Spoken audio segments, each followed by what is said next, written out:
Men who like to keep their morning routine simple will love these multi for him gummies, specially formulated with 12 key nutrients designed to support men's daily nutritional needs. Nature Made multi for him gummies help support muscle and bone health. It improves your immune health and it increases your energy metabolism. With the quality you can trust, Nature Made multi for him gummies have no artificial flavors, no synthetic dyes, no high fructose corn syrup, no artificial sweeteners, and is gluten-free.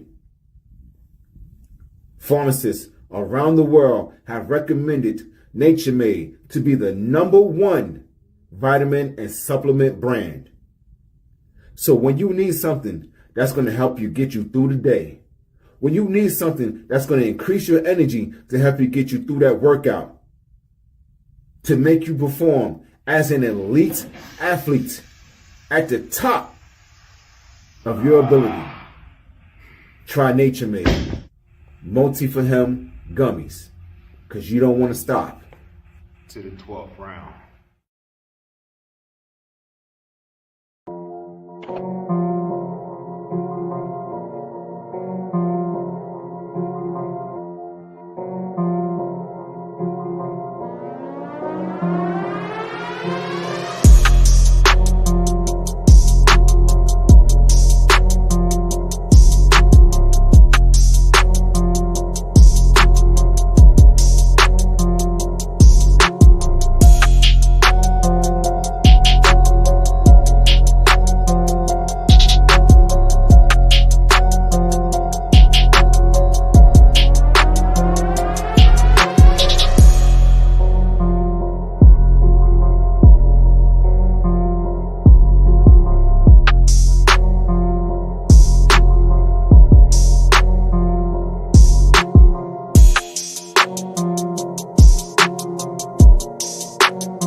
Well, what's going on, good people? This is your boy, Roosevelt, the man who likes to fight.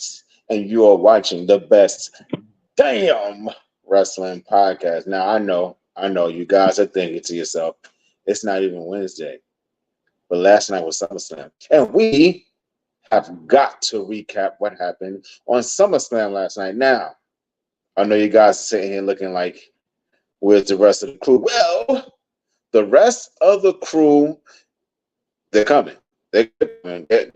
Look, the boys are busy. Brian is busy preparing to be Daddy Infinity. I'm sure LP is doing his photography thing. And old Chef Showtime is out there cooking up the best meals in all of captivity. So you got your boy Roosevelt right here, right now, until the rest of the crew comes aboard and we get it on and talk about what happened on SummerSlam. Well, I'm going to go ahead and get started because it's no time like the present. I'm sure when the guys come on, they can come in and give their opinion. So last night for me was a phenomenal SummerSlam. It had all kinds of twists and turns, and I'm going to be honest with you. A lot of it was expected.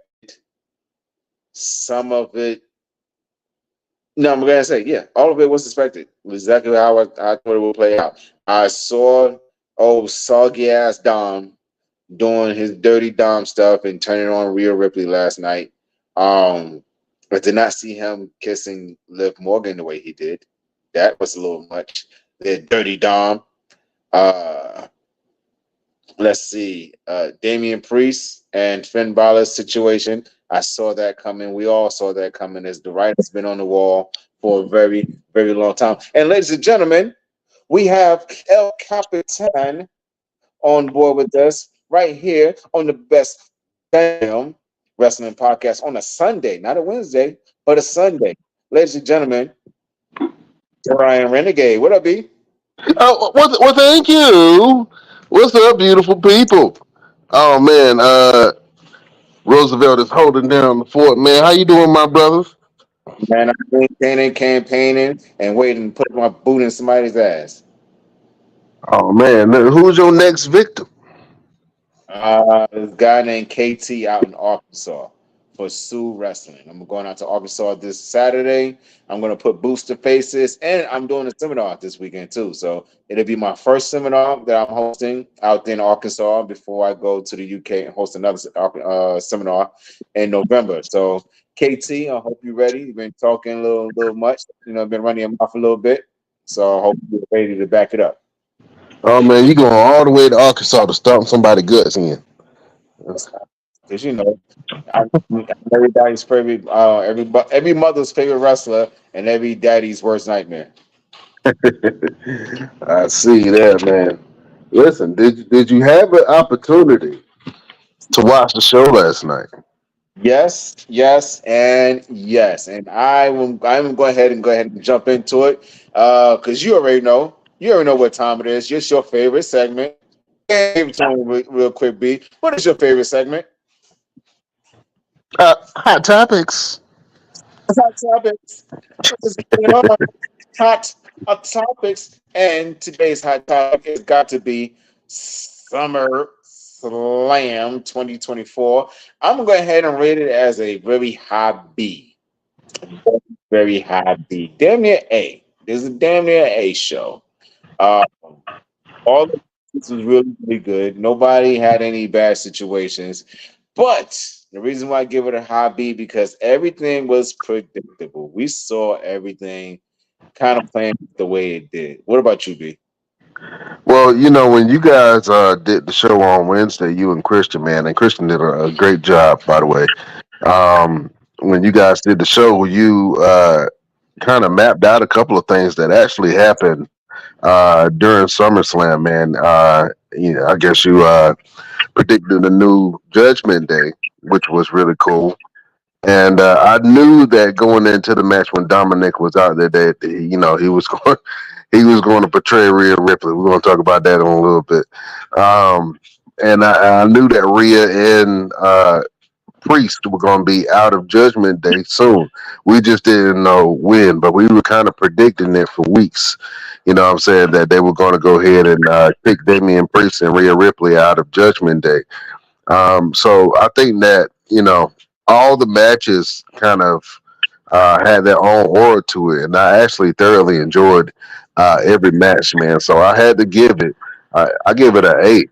I mean, I don't think it was a lot of places that it was missing all the matches delivered. The women's match were great. With Bailey and Nia Jax, that was a great match. Rhea Ripley and Liv Morgan was a great match as well. Rhea Ripley is a badass, man. Anytime your shoulder pop out, you can pop it back in yourself. I thought that was an amazing way to start off the whole entire event, man. So hats off to all the performers, man. But I thought that everybody did a great job. So I will have to rate the entire SummerSlam event. I give it an 8, man. Absolutely, absolutely, man. Let's get into it. Let's get into some of these matches, some of these things that kind of played out. The biggest thing that stood out to me is that almost every title changed hands. Only two titles that did not change hands were the WWE Championship and the Women World Title. Well, Liv Morgan has. Those were the Liv only Morgan. that did not change hands last night. I'm sorry, I didn't catch that last part. Those were the last two. There was only two titles that didn't change hands last night, and it's been a long time since we had a situation where almost every title was changing hands, but they Right. kept at least the WWE and the World Women's World Title on their current champions, and I think that was a big deal too. Yeah, I knew Liv Morgan wasn't losing her belt, and as much as I love Mommy, I knew that Liv had a lot of momentum, and that her and Dominic had a great storyline going on. And so with that match, man, I think that it hit on so many different cylinders as far as storytelling. It had great storytelling. The match was very dramatic. The injury that Rhea Ripley has supposedly sustained within the ring helped and lended to the storytelling and made her look like the badass that she is, man. And I think Dominic did a great. I think that Dominic is probably one of the luckier men in WWE as far as having a storyline with two women, and I think that a lot of people would really envy Dominic in that situation. But I mean, I think they told some great storytelling, man, and I enjoyed that match in particular. I think that the Rhea Ripley versus Liv Morgan match itself was probably match of the night for me until I saw Damien versus Gunther. Gunther, yeah. I mean, that fight was just physical. I mean, everything, and I knew it was going to be physical going into it, and I loved everything about it.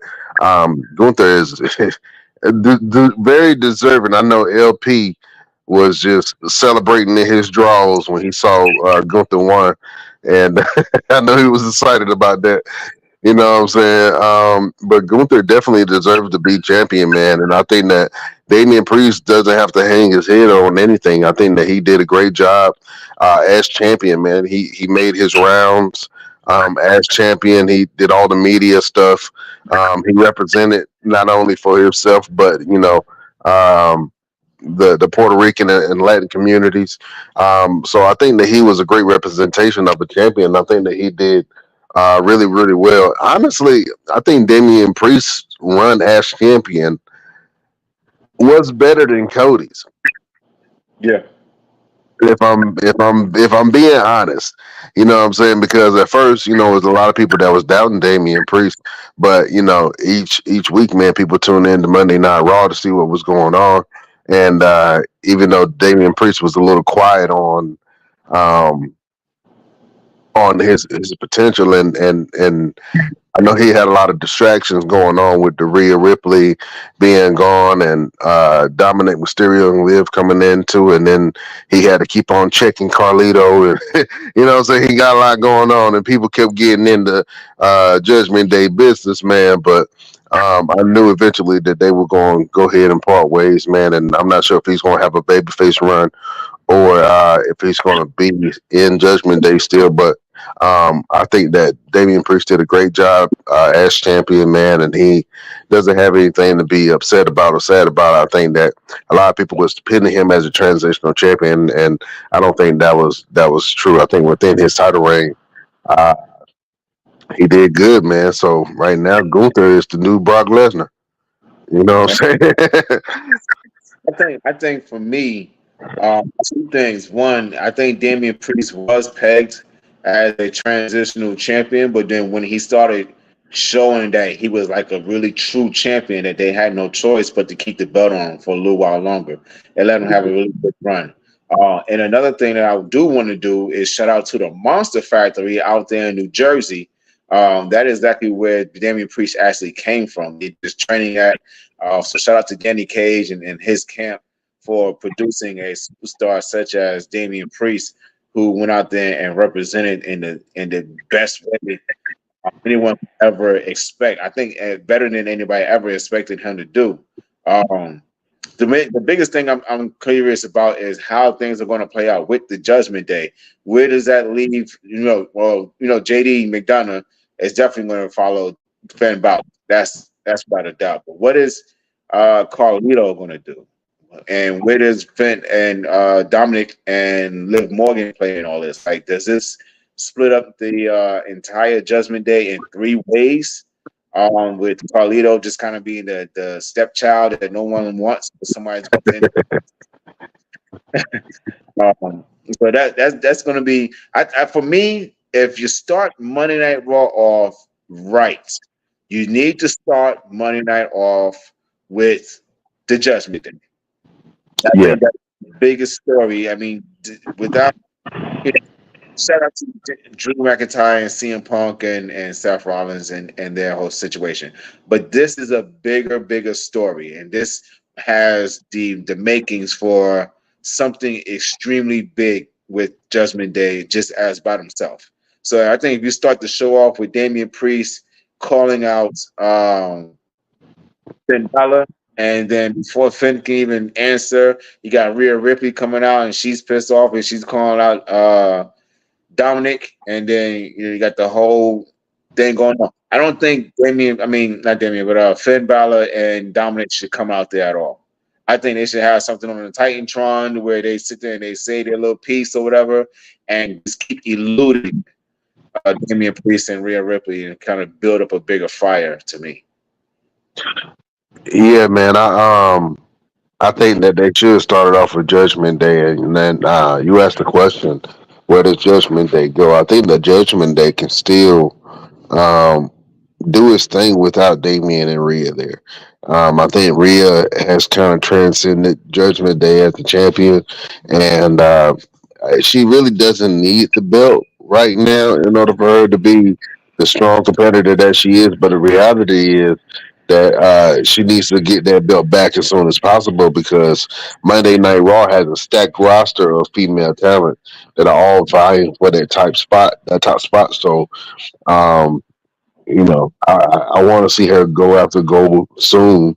But if they keep this storyline up with Dominic Mysterio and Liv Morgan, I think that Liv going to be champion for a while because Dominic is going to have her back and he's going to prove his value of having him around and not just you know mommy's little love slave. You know what I'm saying? He's going to really prove his he's going to prove his worth, man. And I think that it's going to be very interesting TV. I think Dominic right now is still one of the top heels in the company.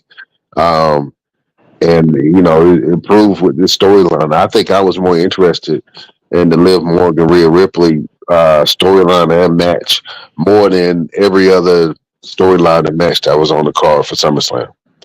You know what I mean? And I haven't even really been watching it like that. But for me to see that match, and me and my wife was watching it, and I told her, I said, "Yo, you know what? That's match of the night for me. It's going to be hard pressed for any other match to kind of beat that." And I think I think that was match of the night for me. Um, what was the second match on the card? The second match was Braun Breaker and Sami Zayn. All right, so that was a sneeze, and fart, and a bathroom break, and your new champion is Braun Breaker. You know what I'm saying? That match was so quick. I don't like.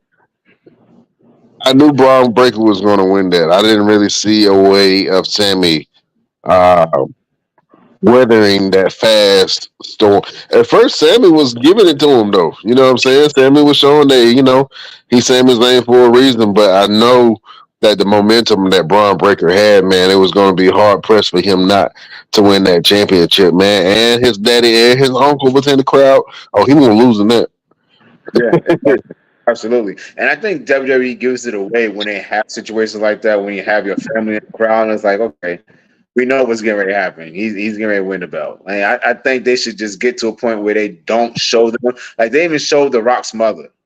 Yeah. And Jax won the belt last night against Bailey. And I'm like, come on, y'all. Like, let's leave a little bit of, in front of the let's leave some secrecy a little bit. You know what I'm saying? Kayfabe is what they used to say. Nah, ain't no more kayfabe. That's gone. You know what I'm saying? You just got to try to guess like everybody else. You know what I'm saying? It's a guessing game on what's Yeah. going to happen. But I think that Braun Breaker is going to be a great champion. I think he's going to have like a Gunther-esque run with the title. And I think that you need a strong champion like Braun Breaker to keep on building him up. But I think that Braun Breaker as champion on Monday night is believable. And I think that Gunther, for sure, as champion, he's going to be dominant. And everybody is going to have to come up to Gunther. And Gunther has always been that benchmark for wrestlers. You know what I'm saying? To be honest with you, Damian Priest gave it to Gunther. He showed that he wasn't afraid of Gunther last night.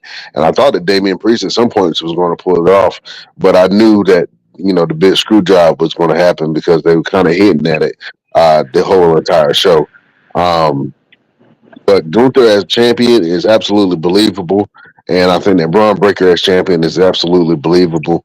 I'm happy at the results and how it happened, and congratulations to those two young men. Man, they deserved it. They put in a lot of hard work to be able to, what I'm saying, bring that real believable wrestling style into the ring, and I love that. You know what I mean? Because I've always been a high action, high impact.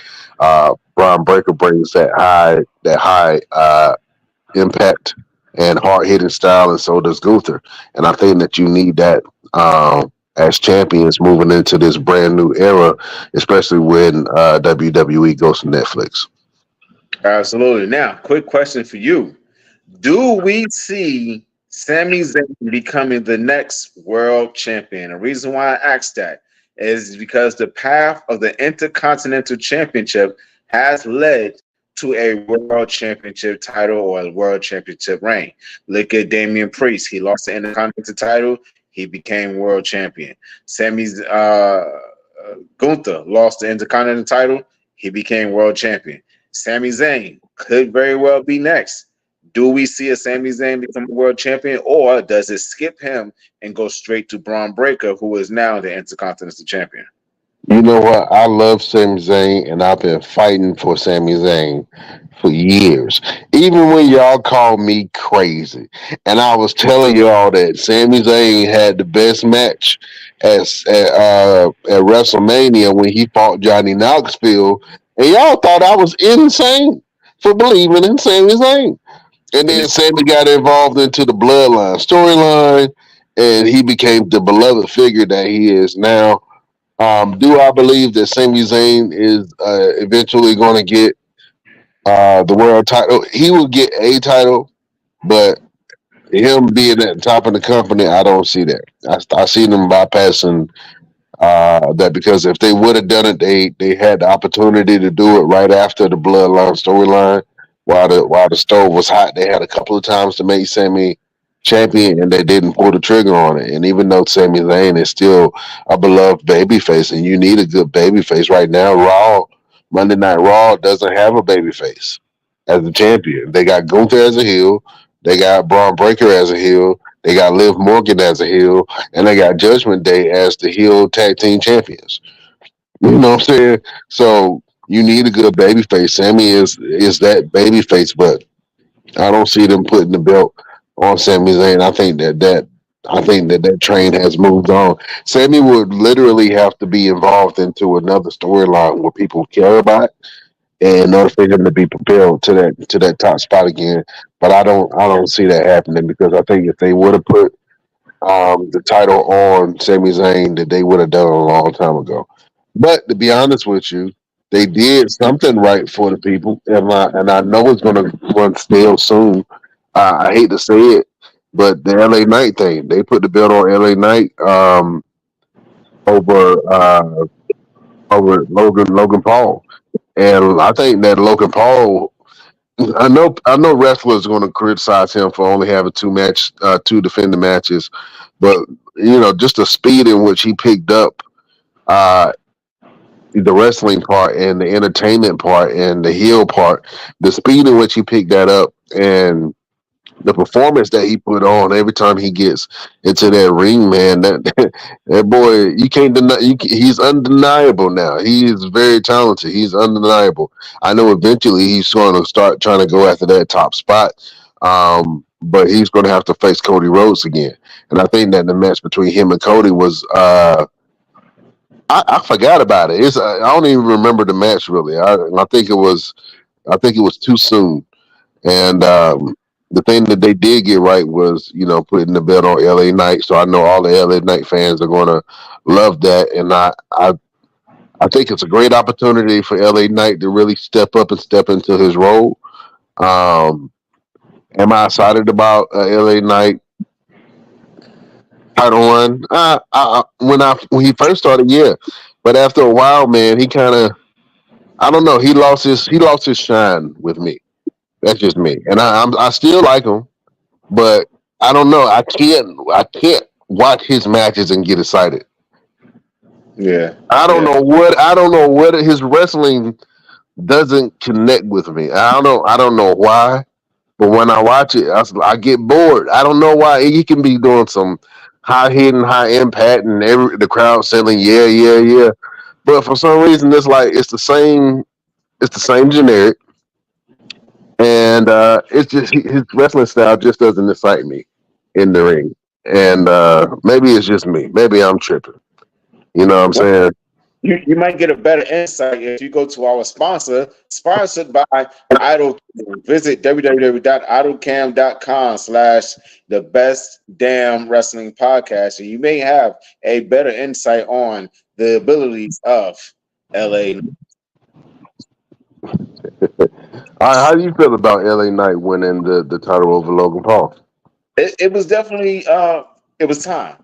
You know, because it got to a point where it was like, okay, what are you really going to do with this guy if you don't put a title on him? You keep putting him in these storylines that really don't go anywhere. The whole thing with him and AJ Styles, it did his thing, and it just wasn't there.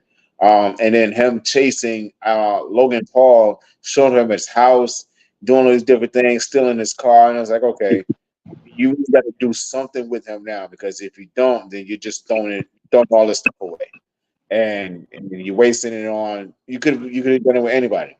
You know, it gave me Stone Cold Steve Austin vibes with this whole thing with LA Knight and him doing all these different things. Um, but congratulations to him. You know, he does deserve to have a title run. Does it need to be long? Not really. I don't think any title runs need to be long anymore. We've had the long WWE championship reign with Roman Reigns. We've had the long intercontinental reign with Gunther.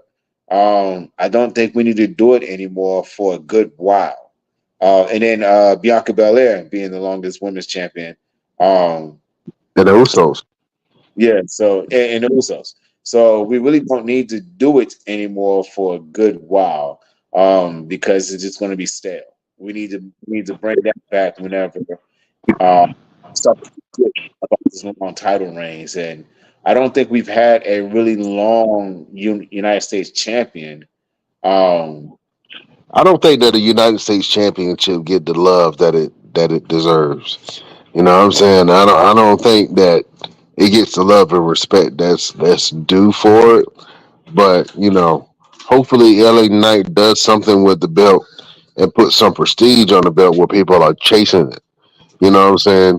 I think Gunther as champion for the Intercontinental title put the prestige back on the belt, because the Intercontinental title, to be honest with you, was my favorite title for a long time, just because of the people that's held it. The people that when they got it, it was almost like a transition to the next level. When The Rock was the Intercontinental champion, man, I love The Rock when during his Intercontinental championship reign, and a lot of other people, man. So to be honest with you, Chris Jericho did a great job with that Intercontinental title. Um, Shawn Michaels. Shawn Michaels did. The Miz was probably one of the greatest Intercontinental champions for a long time, and he was like one of 8 times or something like that. It was. I can't remember how many times the Miz has had the belt, but the Miz had put some prestige on that belt, the UC title. So hopefully, LA Knight can do that now. But he got a long road to go, man. And like you said, man, I don't know if he's going to hold on to that belt too long. I think that anybody on the roster can beat LA Knight. I don't know. I was a huge LA Knight fan when he first started, and then I don't know. It started to change for me. So I'm happy that he got the opportunity to become champion. Now he got to prove all his doubters. He got to prove everybody wrong, and he got to show that he's original and that he's the great champion, and that he can be great on that microphone as well as in the ring. You know what I'm saying? And then on this press and media runs, he needs to do things at another level, and don't coast and be comfortable. So I hope that he brings the prestige to the UC title. But the Intercontinental title, I think, is in good hands with Braun Breaker. And then, Cody Rhodes. Cody Rhodes, he's a champion right now. So we're gonna talk about that in a second too. But congratulations to LA Knight for winning the belt over Logan Paul. But Logan Paul is an absolute stud, man, and I'm pretty sure he's gonna be coming after that belt pretty soon. Absolutely. And then, LA Knight, I think, will actually look like a great champion. If you like the opportunity to look like a great champion yourself, go to our store, the Best Damn Wrestling Store, www.bestdamnwrestlingstore.com, and get you some best damn merchandise and look like a champion yourself. Moving on to our next match really quick. Match that kind of really, honestly, surprised me was the Bailey and Nia Jax match. Yeah, Um, because Nia Jax actually looked like she was trying to dominate. She wasn't clumsy. She wasn't all over the place. A lot of her stuff looked really, really solid. And Bailey was actually pulling out some new stuff to kind of keep Nia Jax off balance.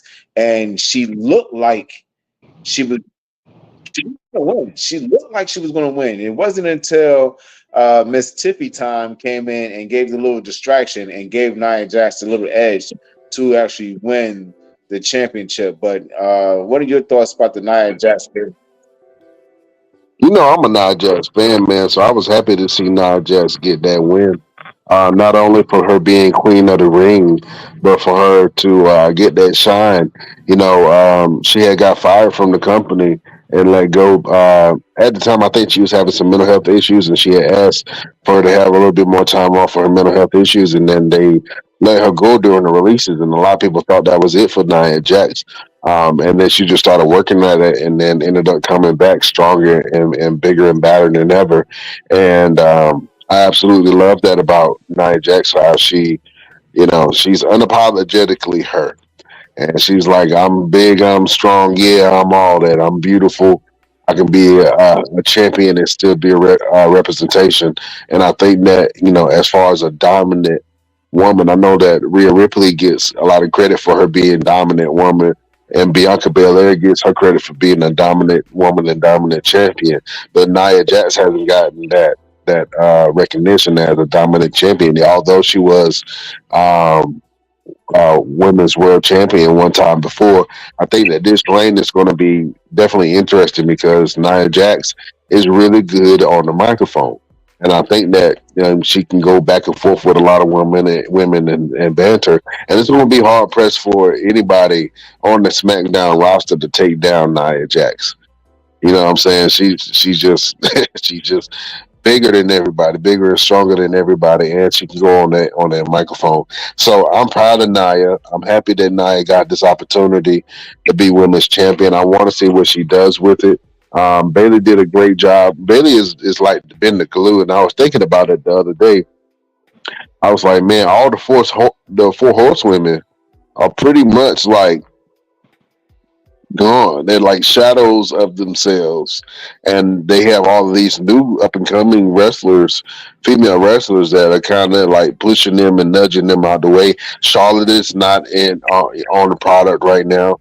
Um, Mercedes Monet or Sasha Banks is doing her thing in AEW, and she's fighting her own battles with scrutiny. And I know she got a divorce going on right now with her husband, man. So I mean, yeah, that's hard to deal with, and I don't think nobody should be, uh, poking fun or making light of that situation because of it's tough for a lot of people. But I know that she got her own things that she's fighting right now. Bailey has done a great job holding the women's division together, especially on SmackDown.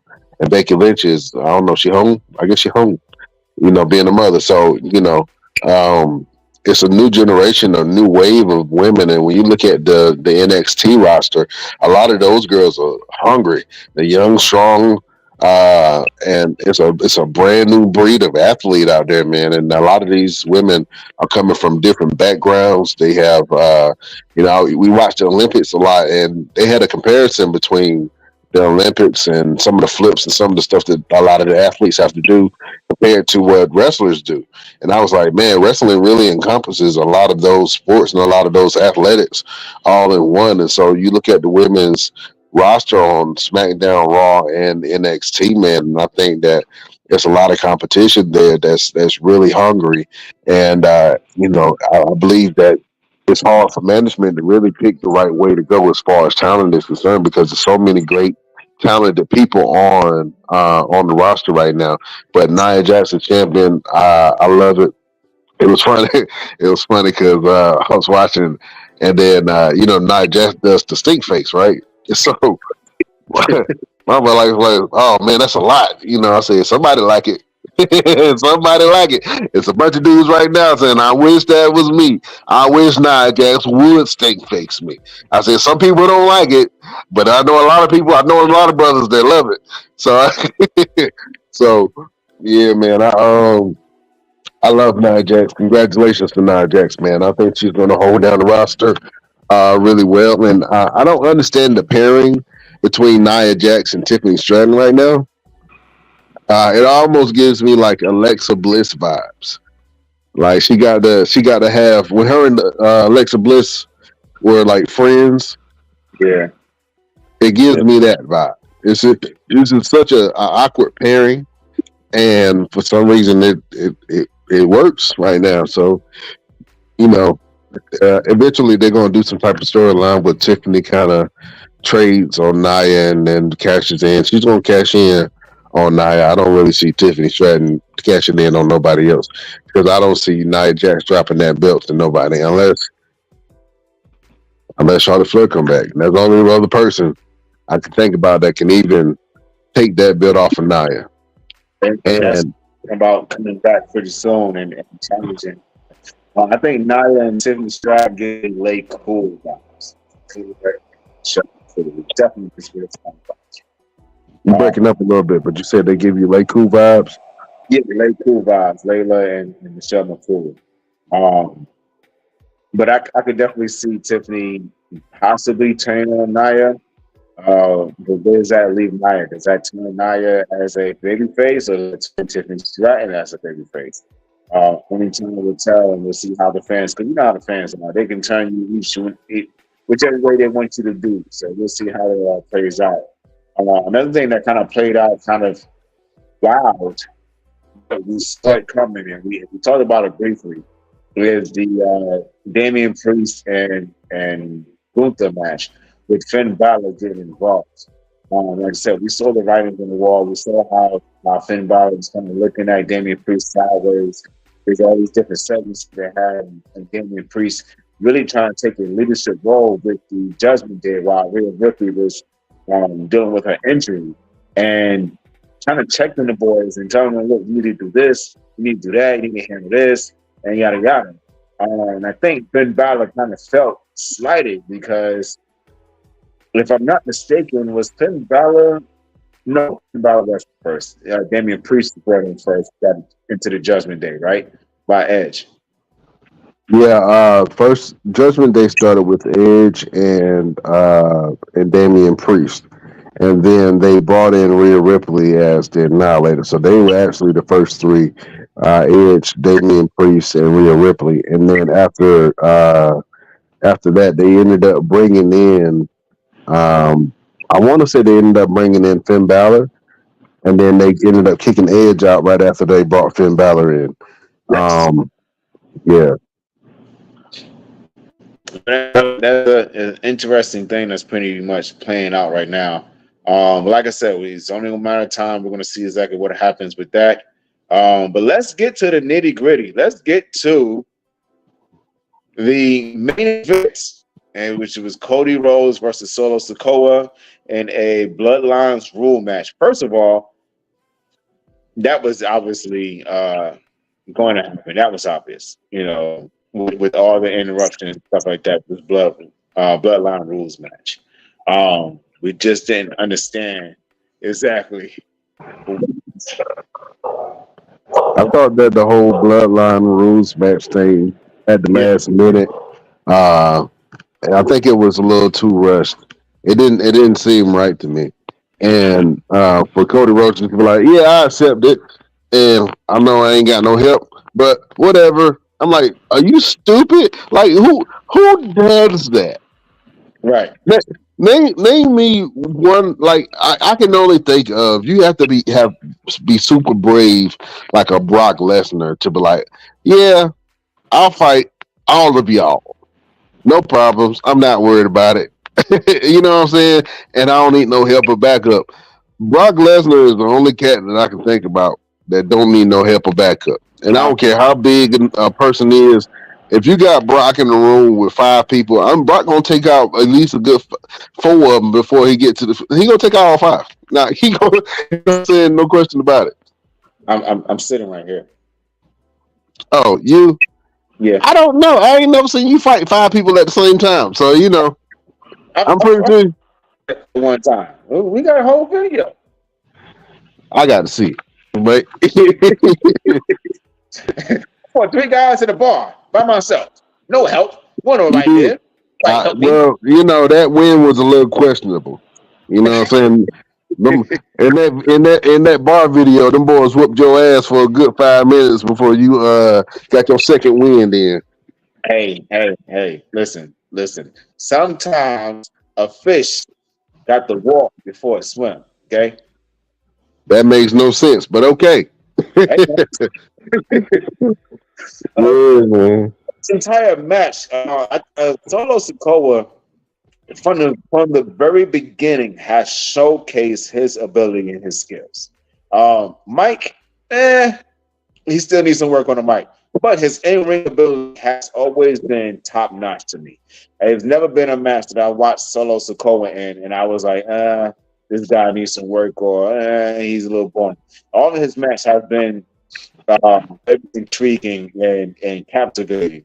Um, and with the whole transition for him going from the enforcer to, I guess, the kingpin or whatever he's trying to be now, has been pretty good. And especially with the guys that they put in position and kind of take over certain roles, like the right hand man.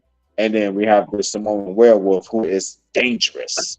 That man is dangerous. Okay. Um, and then the arrival or the return of Roman Reigns. But before we talk about Roman Reigns, we had Kevin Owens and Randy Orton come out and assist Cody Rhodes in the match, and then chase off the Brothers of Destiny. Uh, could we possibly see a tag match between uh, Tamatanga and Jacob Fatu versus Kevin Owens and Randy Orton for the tag team titles? And then where does this all go kind of feed into? Well, we know what it's going to feed into. It's going to be the bloodline war. It's got to happen. It's got to happen. It's got to be a bloodline civil war. But who plays what role in what position and who helps who and how does it all come together? Yeah, I for sure see that Kevin Owens and Randy Orton going after that tag team titles against Jacob Fatu and Tamatanga. Tamatonga. Yeah, I'll be getting my tongas wrong. I'll be trying to Tamatonga, Tonga Lord, Tonga Tugu. Yeah, it's gonna be when the other brother Tonga too tall. It's gonna be a lot of tongas. So, but I like the aspect of the bloodline having some type of goal. This new bloodline. And I think that Solo Sokoa has kind of been setting up the stage to take over the mantle of if you look at it, technically, he was blessed by Roman Reigns to take over the tribal chief moniker. Mm-hmm. And, I think that he kind of jumped the gun a little bit. And I think his trash talk against Roman ultimately played into the reason why Roman Reigns showed up at SummerSlam. But I liked how they were setting Solo up and they were changing his character. You guys were clowning Solo for a while, saying that he looked like the Weeknd without dreads. He was, he was he was dressed like a pop star. He had the red beat it jacket from the Michael Jackson video, and them OJ Simpson gloves. So I so Solo Sokoa, man, he was really going doing the whole transformation of his character and his persona. And the bloodline members, the new bloodline members accepted him and they embraced him as a tribal chief. But now Roman Reigns is back. That's the OG, and they can't not. acknowledge the OG. You know what I'm saying? When the entire family acknowledged Roman Reigns, with the entire all the Samoans on Earth acknowledge Roman Reigns, you can't not acknowledge Roman Reigns when he comes back. So it's going to be interesting what role that Roman plays, man, and if he's going to play babyface. And then when does that happen? When it does we when we have the bloodline wars? Are we going to have this the new bloodline with Solo Sokoa, Tungaloa, Tamatonga, and Jacob Fatu versus Roman Reigns, Jimmy, and Jay. And if they do have that match, will Sami Zayn be included in that? And I think that Sami Zayn not having the belt kind of leads to that, where he can start having these interactions with Jay Uso. But the only problem is Jay Uso and Sami Zayn are on Monday Night Raw, and the rest of the bloodline is on SmackDown. So there's that problem right there, and I'm pretty sure they're going to start to blur the lines a little bit to be able to tell this story, because they have to involve Jay Uso and Jimmy Uso in this bloodline storyline, because Roman Reigns can't do it by himself, and I'm pretty sure when Roman Reigns comes around, he's not going to have Solo Sikoa still hanging around. You know what I'm saying? Even with the new fellas, because all the new members of the bloodline, they follow and listen to Solo Sikoa. So, you know what I'm saying, what role is Roman playing when he comes back? But, it's like you the boss, you left, you came back and you're like, all right, who the new boss? Y'all like him? All right, who? And then you start running. Oh, when I used to have my store, I used to run like this. You know what I'm saying? Like, you know what I mean? Like, it's you have that old guy that's coming back that still got his spot, still got the respect to everybody else. But I'm interested to see how this new bloodline, if they accept Roman Reigns or if they reject him, and if so, if they are they going to stay loyal to Solo Sikoa, or are they going to stay loyal to the appointed tribal chief? You know what I'm saying? So that's going to be really interesting to see. Yeah. I say they do stay loyal to Solo Sokoa, because the mindset is going to be they are there because Solo bought them. It wasn't Roman Reigns, so they have no loyalty to Roman Reigns, no matter what position he was appointed. At the end of the day, they got their positions and they got to the WWE because Solo Sokoa. Now, what I can see playing out is how we get Jay Uso involved, as with him being a Monday Night Raw superstar and everything happening on SmackDown. Cody Rhodes pulls some strings once again. Because let's remember, Cody Rhodes pulled some strings and got Jay Uso to Monday Night. Owes Roman Reigns a favor now, in my opinion. You owe the top dog a favor. He gave you a little solid. He gave you the nod of approval. He walked off. He didn't jump on you. He could have. He didn't jump on you. He didn't do anything. He let you get your win. He can come back and still be that heel and say, I wanted Roman Reigns to jump on his ass. I wanted Roman Reigns to hit Solo. That was disciplinary. You know what I'm saying? It's still love there. I wanted him to discipline Solo and show him, hey, I'm still the real tribal chief. But I wanted him to hit Cody too. Like, hey man, I ain't forgot about that shit. You know what I'm saying? Like, you've been talking junk for months, talking about how you beat me. You had the Avengers. You had the Avengers come and help you. exactly. You Now, had the Avengers of wrestling. Like no other wrestler will have John Cena, Randy Orton, Kevin Owens, and the Undertaker come to his aid, bro. exactly. Exactly. Nobody. Name one wrestler that got that pull. Only one would be the ones that you mentioned. And Randy Orton would have that kind of pull. Kevin Owens would have that kind of pull. And John Cena would have that kind of pull. Bro, he had the Avengers come Yeah, and help him out during that match. And even last night, still, he had the Avengers come out and help him out.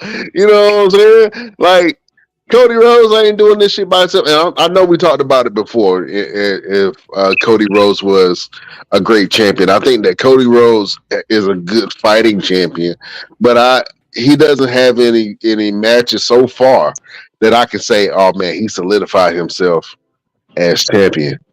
You know what I'm saying? Maybe he has, but to me, Cody Bread. I mean, I say Cody Bread. Yeah, that's what I'm calling him. Cody Bread. Cody White Bread. That's exactly what he is. I said it before and I'm gonna say it again. Cody Rhodes is a cold turkey sandwich with mayonnaise.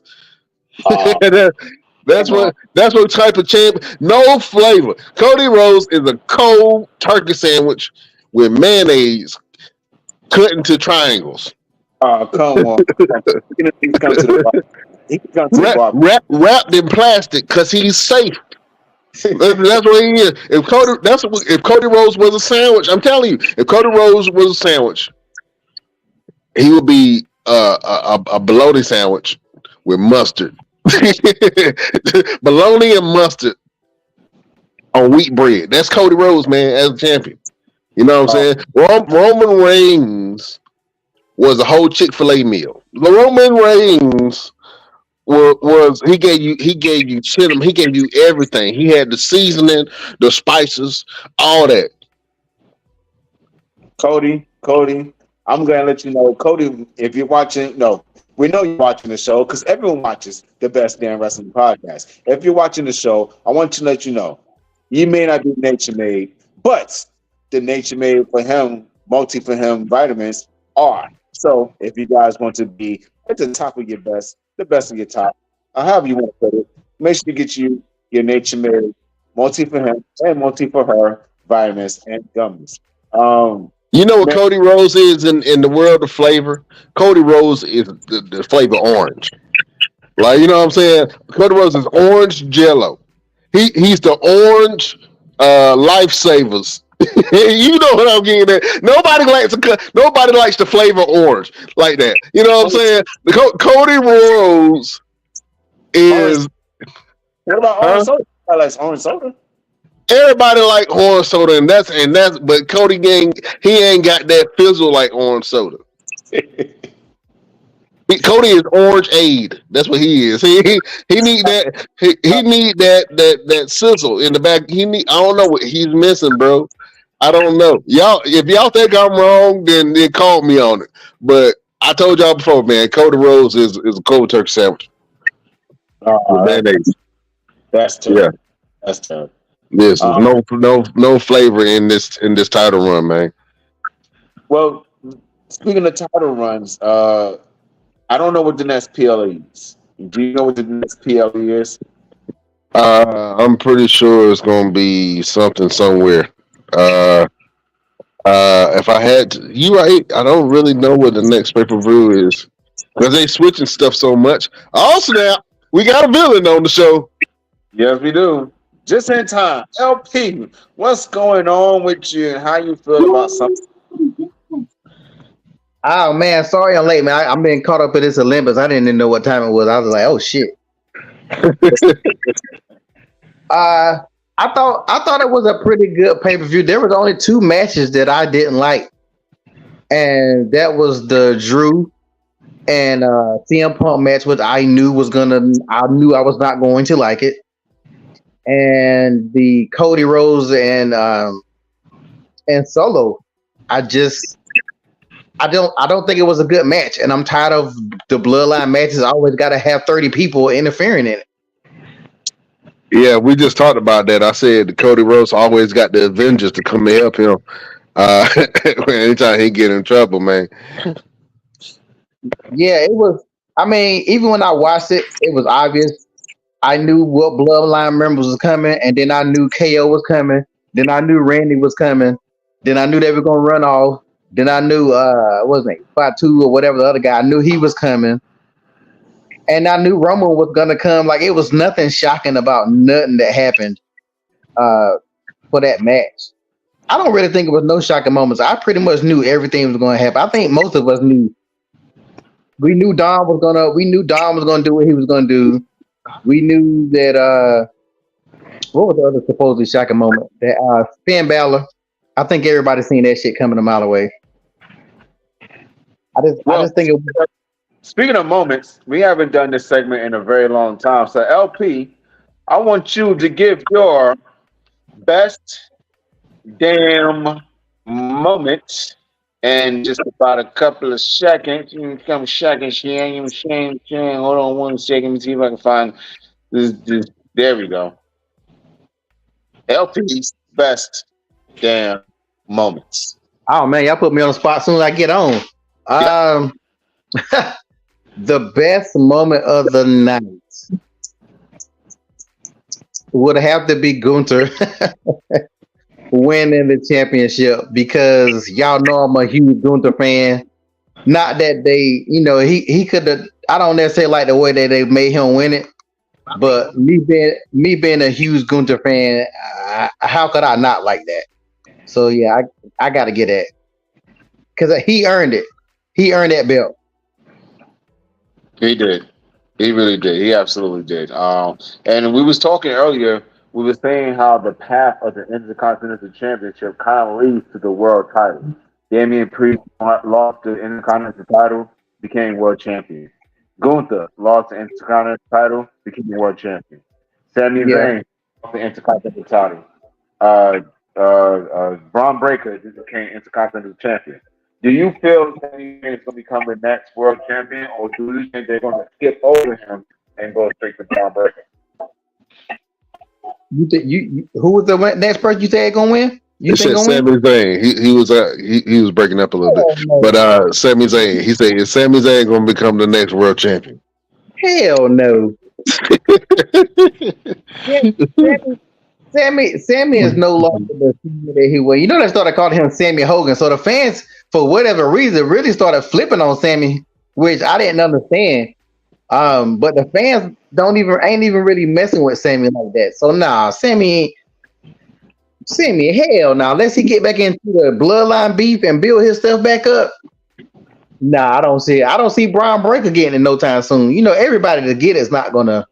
I think eventually, maybe, but KO need to get it again before Sammy get it. I mean, is KO ever gonna get it again? KO's only had the belt how many times? He does need a really strong singles one. He does need a title situation. He's not had one in a very long time. I think the last title he had was what, the U.S. title? Because he's trying to prove he's a good friend. Why? Why I you think, keep why you can't get beat up for somebody that ain't coming to your help?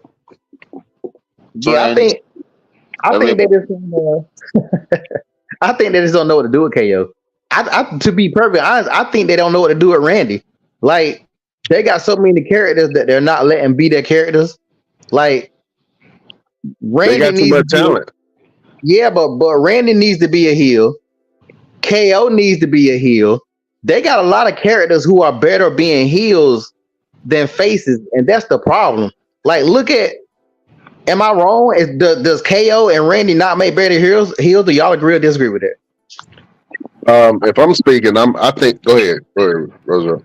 Yeah, I think they're pretty good either way. I think those are two guys who can be just right there in between. Like you just don't have to have them as a definite heel or a definite face. I think they're those two guys that can kind of stay right in between and do either way. Like you're gonna like them or you're gonna hate them. There's no if and buts about it. Yeah, I think they muddled the line between babyface and heel. Even though they do play better heels, in my opinion, I think that Randy Orton should definitely be a heel because his babyface run, even though he's having fun in it.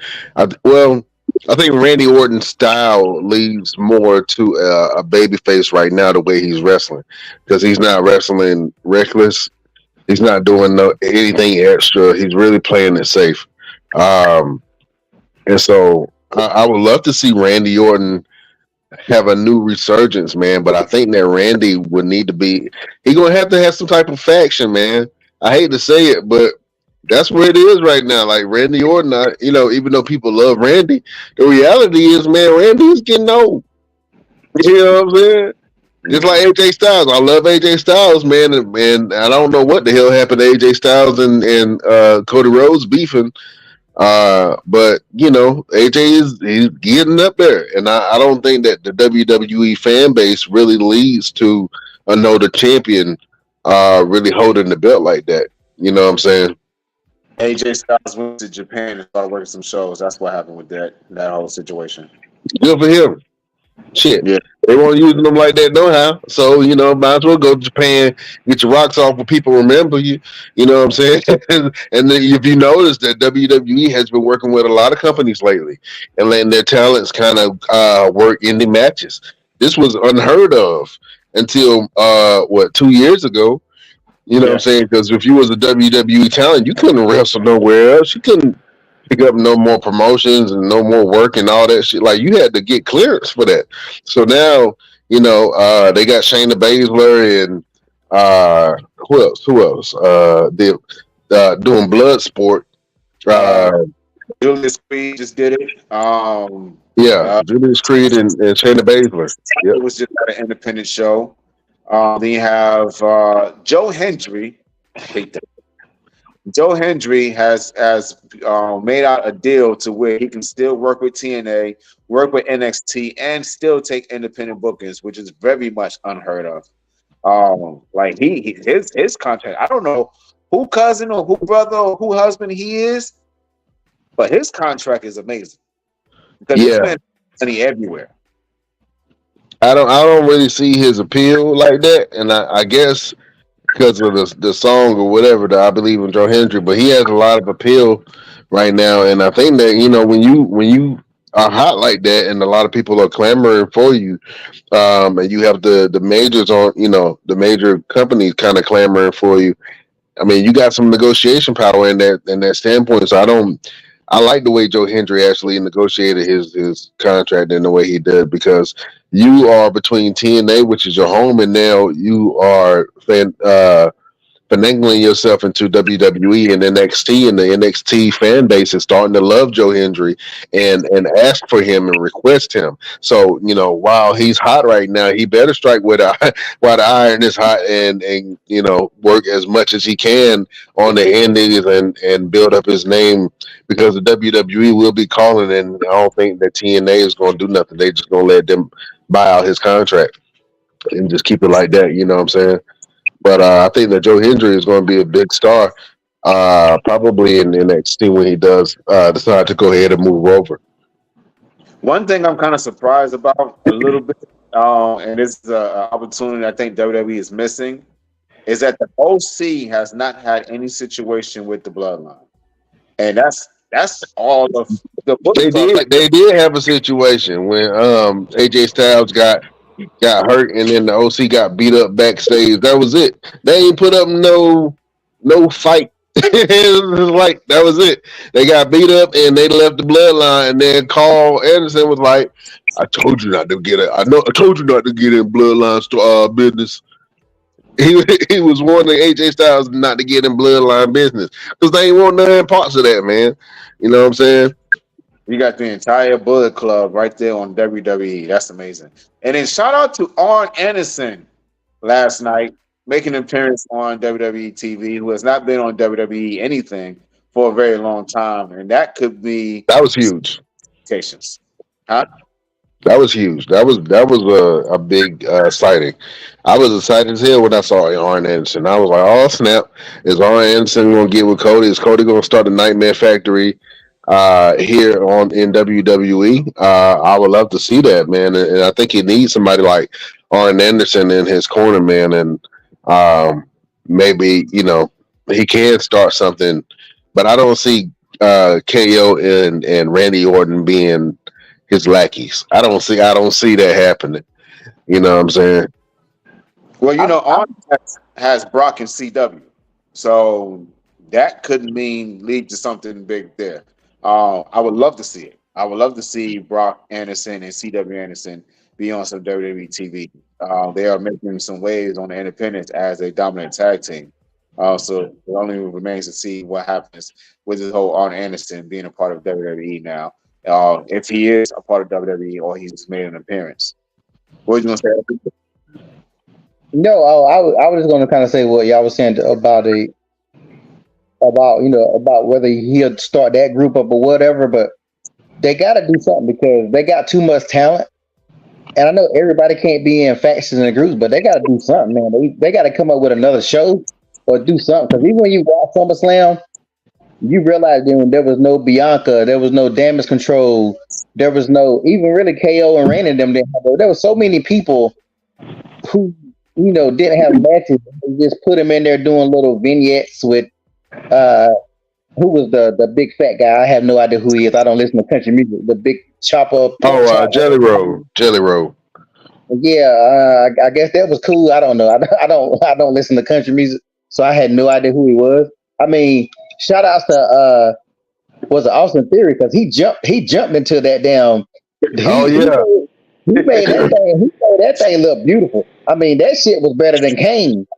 I I mean, Yeah. mean, he barely had to lift up his arm, and I was like, because at first when he grabbed him, I was like, what is he about to do? And then when he just lifted up his arm, I'm like, it made Jelly Roll look like like he was the invincible man, like he had the strength of 10 men. You know what I'm yeah, saying? yeah, And that's perfect. why It was that's perfect. why Austin Theory is going to get whatever he wants because he will go out there and make you look good. It doesn't matter who you are. Yeah, he damn sure made Jelly Roll look like a. Now when Jelly Roll got a little crazy trying to do that John Cena shit. He barely got his ass up. See, he, And he did struggle to get up. They were like, yeah, help him up, help him up, hurry up, hurry up and help him up. like what Snake said, motherfuckers always trying to ice skate uphill. he started doing too much. So yeah, he started doing a little too much. But Man, he got excited, man. You in SummerSlam. I mean, that's something. And Jelly Roll is a wrestling fan, man. So I'm pretty sure that's something that he's always, he never thought that he would experience, but he's always wanted to do. So, I mean, as a wrestling fan, I thought that was a pretty cool moment for him. Also, MGK was there too, and he had some spots with Logan Paul, and also within that banter back and forth with Jelly Roll and Austin Theory, man. So, shout out to the celebrities for showing up, man. But yeah, I think that anytime you see a lot of celebrities coming into events, that means that the product is healthy. You know what I'm saying? And I think that WWE lately have been having a lot of celebrities getting involved in matches or just sitting ringside more this year than I can say in a long time because usually they only pull out superstars every once in a while. But it seems like lately on SmackDown, Raw, and most of the major events, man, the stars have been coming out. So that just lets you know that wrestling is very popular again.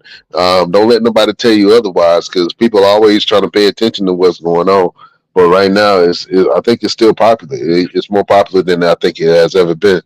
And that's why the talent pool is so diverse and so tough right now, and it's hard to figure out who you're gonna put in at the top of the cards because you got so many talented people on the roster, and I think that's what they struggling with right now to try to see, because everybody can kind of vie for a point on why they deserve the belt, like Andrade. I'm not sure when they ever gonna put the belt on Andrade. Or you got a lot of talent that's there. Like you don't know what's going to happen with Randy Orton in his career moving forward. You know what I'm saying? And as long as Cody got the belt, I don't. I want to see Randy turn on him. I think that'll be probably one of his greater feuds if he starts to feud with either KO or if he starts to feud with Randy Orton. But do y'all we'll see. think? Do y'all think?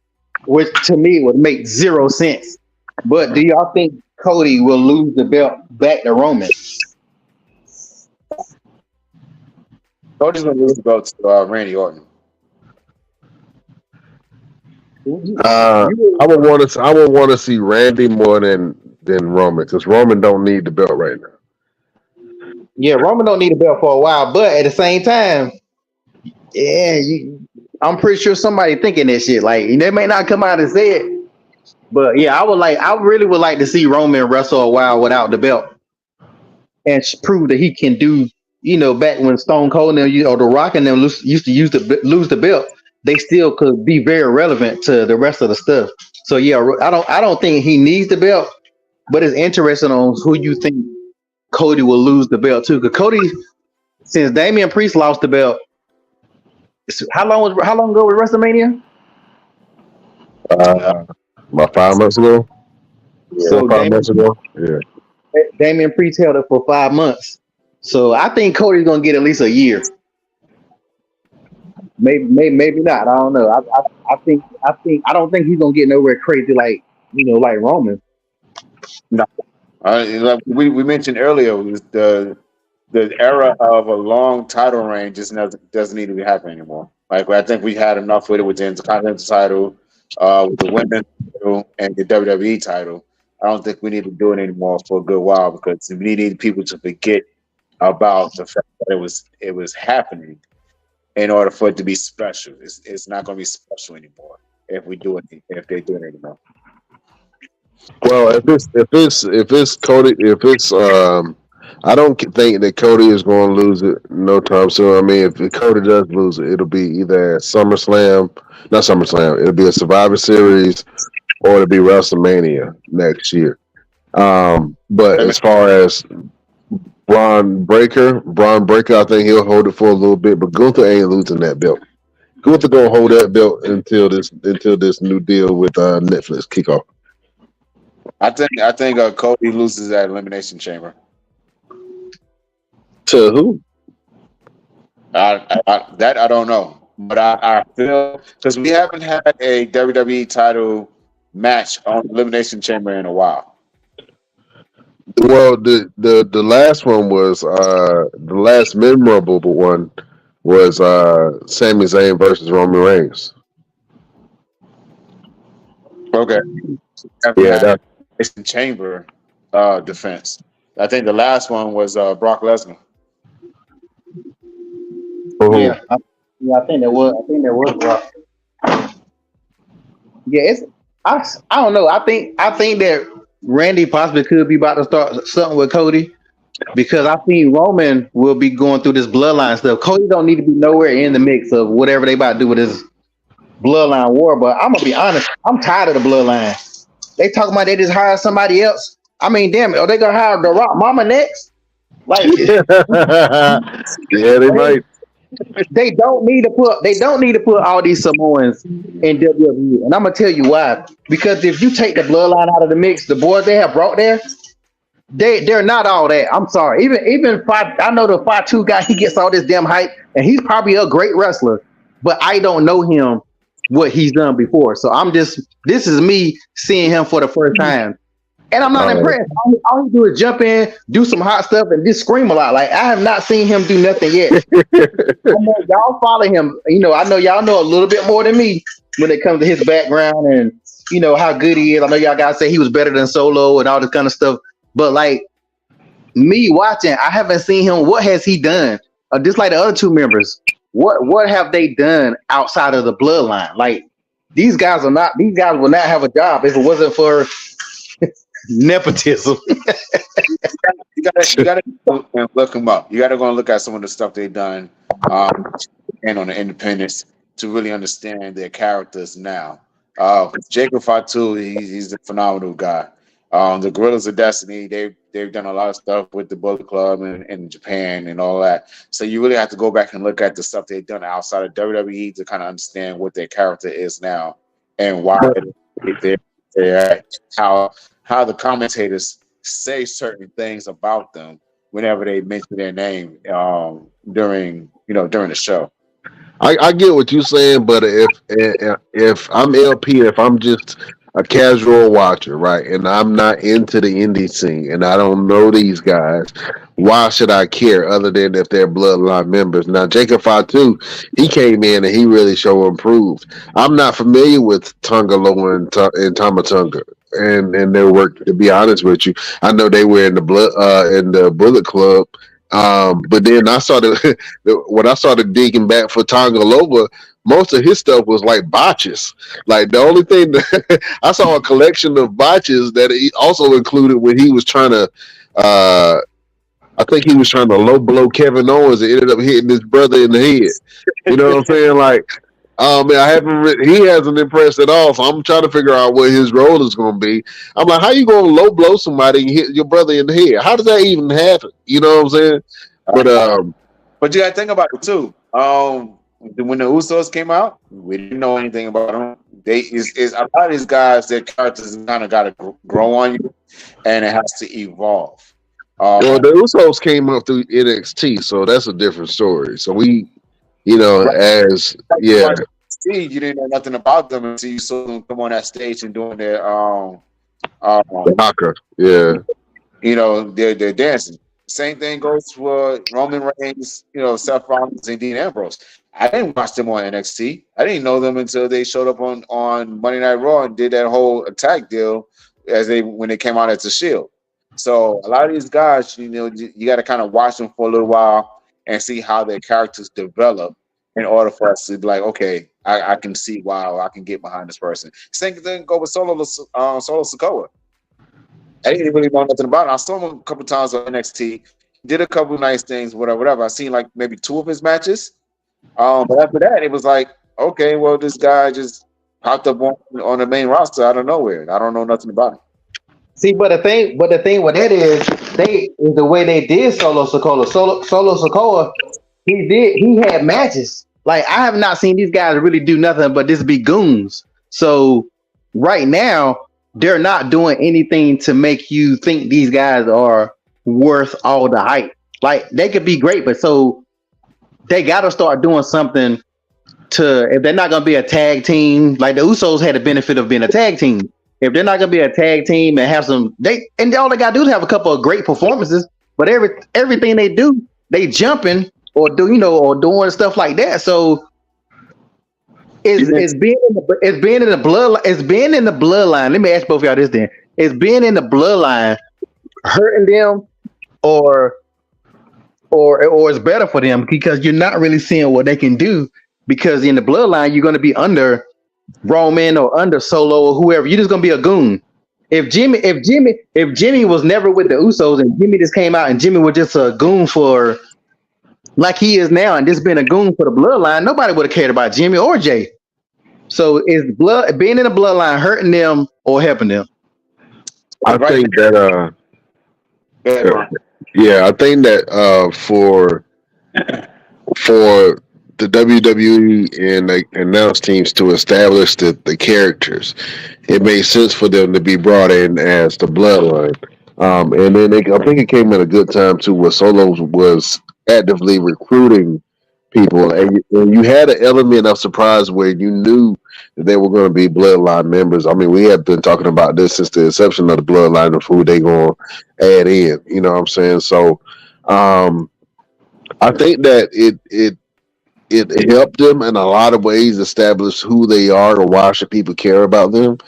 Um, but I think that it is a crutch because we're not familiar with their wrestling. Like Tamatunga, I'm not really familiar with his wrestling. Tagaloa, I don't even know. I'm not familiar with his wrestling either. You know what I'm saying? So they're gonna have to prove themselves eventually. Right now, they're trying to prove themselves to the value of the bloodline, along with Jacob Fatu. And we all know that Jacob Fatu is a freak athlete, and I think he's proven more in his debut and his time there than the other two have combined. But to be honest with you, I would love to see how they establish them more as characters other than outside of the bloodline, and why should people care about them? Because right now they just goons for hire. You're right, LP. They're goons for hire, uh, and it could hurt them. But right now, I think it's helping them because they're at the top of the card, and their names are at the top of everybody's mouth when it comes to the top wrestlers in WWE right now.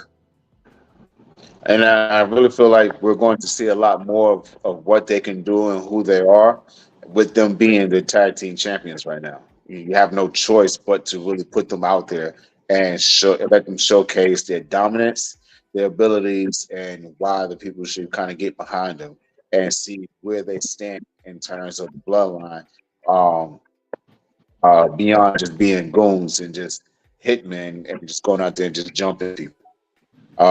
So it's only a matter of time before we find all this out. A lot of things are going to play out this week. Um, Ladies and gentlemen, make sure you tune in to the Best Damn Wrestling podcast this Wednesday, where we will have a special guest MC W. Anderson, the ECW enforcer. He will be on the show this Wednesday at 7 o'clock. So make sure you guys tune in 7 o'clock Eastern. Don't know what time that is in Pacific time because I'm not over there. I don't live over there. I live on the East Coast. So you do the math. You do the math. You figure it out. Make sure you tune in this Wednesday at 7 o'clock Eastern and find out all you need to know about C.W. Anderson. Man, fellas, it's been an amazing show. It's been a very, very great show. Appreciate you guys coming on. Appreciate you coming on. I know how busy you are, LP. But you came in. It's better late than never. Never late is better. But you on the show, and we appreciate you. Fellas, what you guys got coming up, and when can the people find you? Go with LP first. You can find me on Instagram, One Click Photography Shoots with an S. Right now, I'm just kind of chilling, just doing photography right now. Um, Working on some events for next year, but right now, this is working. Just doing photography. Do you have a name for your next fashion show? Yeah. Yes, my next fashion show is going to be called The Greatest Fashion Show, and it's going to be based on the movie, loosely based on the movie The Greatest Showman. I don't know if you guys are familiar with that with Hugh Jackman. When he's not Wolverine, he's a singer and dancer and all that good shit. So if you ever seen The Greatest Showman movie, that's what it's based off of. All right. That's what's up, man. Look forward to seeing that and how everything plays out. And whenever we get all the information, we'll make sure that the world knows where they can get the tickets and where they're gonna be able to come and see this spectacular, greatest fashion show ever. Brian Renegade, what you got going on? Where can the people find you? Oh man, you can find me on all platforms at Brian Renegade and see what I got going on. Um, yeah, of course, you can check out the Best Damn Wrestling podcast and get all the hottest wrestling news and entertainment.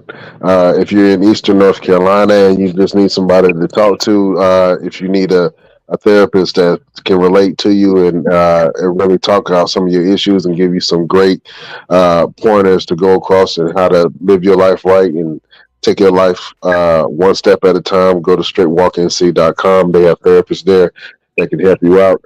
And also, if you want to support a good cause, go to blueheartsforautism.com. Other than that, man, that's it for your Brian Renegade, man. I'm just getting prepared. You know, wifey about to drop this baby anytime soon. You know what I'm saying? So I'm just getting prepared for Junior to come. You know what I mean? And I'm excited about that. So, yeah, man, I'll keep you guys updated and let you know what's going on. But yeah, keep on following the show, keep on following our growth and progression, and make sure you guys check out this interview that we got on Wednesday with C.W. Anderson, man, absolute legend in the game. So I think that's going to be a great, great, great, great interview. Roosevelt, what you guys going on? Where can the people find you? Absolutely. You already know I'm putting booster faces every week. If you need somebody, beyond needing somebody to talk to, you need somebody to get their ass kicked, call on me. You already know I'm kicking daddy's asses because I'm your mother's favorite wrestler. And that's what I do. My name is Roosevelt. I like to fight. That's what I do. It's what I'm supposed to do. I got a bunch of shows coming up. I will be in Sherwood, Forest City, Arkansas next week, next Saturday to defend my store heavyweight championship at Southern Extreme Wrestling. That's Sue Wrestling out in Forest City, Arkansas. I'm excited about that show. I'm also doing a seminar. So anybody that wants to become a professional wrestler out there in that area, or you are a trained wrestler and you want to improve your abilities in the ring, you want to be able to wrestle like me, not kind of like me. I can better your abilities. I can make you better. Come and check me out next week, next Saturday. The information will be on my Facebook and on my Instagram. Go to my Instagram, Roosevelt the Fighter, and you go to my TikTok, official_Mr. Everything. And if you want to follow the show, if you want to know exactly what we got going on, you want to see all the events that we got coming up, all the wrestling matches, all the shows, all the fashion shows, all the cooking expos, all the photography that LP does, all the pictures and photography that Brian Renegade does. Follow our Instagram at the Best Damn Wrestling Podcast. Follow our Facebook group, Best Damn Wrestling Podcast. Follow our Facebook page, the BD Wrestling Podcast. Follow our X, formerly known as TikTok. I mean, not TikTok, Twitter. Best Damn Crew. Follow our Twitch, the Best Damn Wrestling Podcast, and follow our TikTok, Best Damn Wrestling Crew. And go to our store where you can get some of your best damn merchandise at www.bestdamnwrestlingstore.com. And if you would like to help the boys out, you want to donate some money, you want to help us out, you want to look out for the boys, go to our Patreon at www.patreon.com/ the best damn wrestling podcast. And we want to really quick thank our sponsors: Nature Made, Marriott Bonvoy, House Nutrition, Fanatics, Idle Camp, Orlando Vacations, Eyeglasses.com, Tour Hub, Phoenix Footies, and Hilton Honors. That was a lot that I got to do. It's more. I gotta get y'all. Uh, We got, we got, yeah, we gotta get them up. We got to benefit off some of these sponsorships too, man. Because I got some Nature Made gummies. I'm about to use that 20% discount for. You know what I'm saying? So yeah, follow our sponsors. Everything that they got going on. Shout out to all the LP, sponsors, to all the supporters. We appreciate all of you guys. Because that's what we do. We like to support. yeah, LP. Your boy Gunther finally champion, man. I told Roosevelt you was dancing in your living room with your drawers on, happy. Yeah. Happy your boy Gunther got it. Oh yeah. I was hyped. My daughter was like, "What's going on?" It's like a real champion just arrived, baby. Don't worry about it. Real champion just arrived. Oh man, listen. I'm excited about this. Real quick, just give us a little bit of insight on C.W. Anderson, man, in this interview that we got on Wednesday. Yes, absolutely. So he is the guy who trained me, and then I in turn began to train him. So we always learn off each other. We always bounce ideas and make each other better. He's done tours in Japan with New Japan, All Japan. He's done some things out in Europe, Australia. He's been all over the world. He's an ECW original. He was one of the enforcers. So we're going to be able to tap into C.W. Anderson and learn about his life, his religion, how much he loves God, and his whole career, and everything he's done, and the guys that he stepped in the ring with. And we're just gonna tap in to see W. Anderson and to find out all the things that he's enjoying with working with the legend himself, Mr. Four Horseman, Arn Anderson. Absolutely, man. So y'all stay tuned. Check us out on that Wednesday, man, for that great interview. It's gonna be absolutely amazing. Uh, Real quick, fellas. We do this each and every show, man. We got to give the people a little bit of motivation, a little bit of help throughout the week. You know what I'm saying? I know my last week was a little rough. You know what I'm saying? So let's go ahead and do this final word, man. LPZ, do you have a final word for your beautiful subjects? I guess I'll just say always stay motivated, keep pushing, because just when you lose your mommy, you may get you a Livy, like Dirty Dog. There you go. You know what I'm saying? Lose your yeah, exactly. A better situation to come along for you. That's what that is. Better situation to come along for you, Jack. That was the final word from your one and only genie of the Best Damn Wrestling Podcast, LP. Roosevelt, do you have a final word for your beautiful subjects? Yes, my final word for today will be stop, drop, shut them down, and open up shop. Meaning, uh, stop doubting yourself, drop all guilt and all disbelief, shut down everything that you've ever heard negatively about you, and open up any type of business, any type of career. Just go for it. Stop, drop, and open up shop. That is the final word from the boy, Roosevelt. I didn't know where you was going with that one, but I like it. I was like, yeah, On him, let's spin a block on him a little bit. yeah. You spread the block on that one, boy, with that DMX. You know what I'm saying? I like that though. I like that. Uh, I guess my final word would be, a lot of things in this life we want, and then once we get it, we realize that um, it has no real benefit to us. Like we might want a brand new car, and then the shine wear off after a while, and then you don't want another one. Uh, I buy stuff off of Amazon all the time. I'm like, oh man, I need this, and then as soon as I get it, I barely touch it. You know what I'm saying?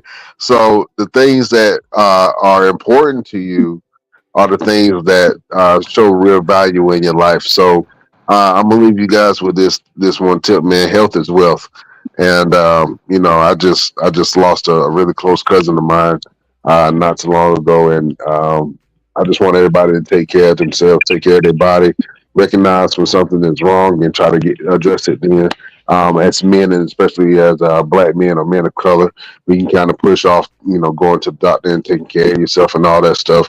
But I want us all to be around for our children and for us to be strong and uplift the community and be the leaders and pillars that we need to be. We can't do that unless we're taking care of ourselves. So health is wealth, everybody. Take care of yourself, take care of your body, take care of your mental health. If you have a spouse, take care of your spouse because your spouse helps you and they support you. You know what I'm saying? So if we have a great health within ourselves, if we have a great health within our relationships and in our households, and if we have a great health and wealth in our community, man, we can come together as people and actually do something. You know what I'm saying? So take care of yourself. Um, don't believe hype. Don't eat everything that they say it's healthy for you because it ain't. You know what I'm saying? Do your research and pay attention to your body. Learn your body, learn the signs of your body when something ain't right. You know what I'm saying? Right now I'm fighting COVID. That's why I ain't on camera. So definitely take care of yourselves, man, and health is wealth. Always remember that. When you think you need money, you don't. You just need to be a better, healthier version of yourself, and then you'll step into the energy of money, and it'll come to you. So take care of yourself, take care of the people around you. Health is wealth, and that's the final word from your boy, Brian Renegade. Absolutely. And I'm getting ready to go take care of my spouse in a couple seconds. Oh, oh, oh, nasty, sir. This is a family show. This is a family show, sir. Family, bro. No, I'm just saying. Get on your feet. Ain't no time to beat your meat. Oh man. Listen, we Best. go. Yeah. What you say? Now go ahead. Go ahead. I got you on the outro. Okay. All right, beautiful people. Best damn nation. We can't hold you no more. Make sure you tune in on this Wednesday and every Wednesday when we bring you the greatest interviews, the greatest follow-ups to any shows, any pay-per-views, all of wrestling and all of life all together on the best damn wrestling podcast. Brian Renegade, go ahead and sign us off, bro. Beautiful people. We can't hold you no longer. We bid you adieu.